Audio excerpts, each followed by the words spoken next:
Scrapper Bob here. I got this cover loose from this washer. Take that off. Look down here. I can see over here there's a motor right there. The little guy.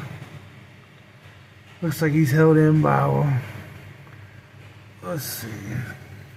How is that? Is that all one motor? Okay, 1, 2, 3, 4, 5, 6 bolts. So then you gotta get the little belt off. So it's a little motor, a little copper, but I'll probably pull it out of there because I ain't got nothing else to do.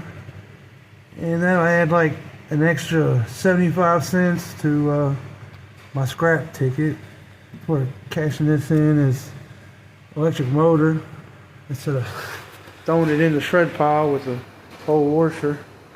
Take that motor out and get an extra 75 cents. So I'm gonna get on that, and Scrapper Bob over and out.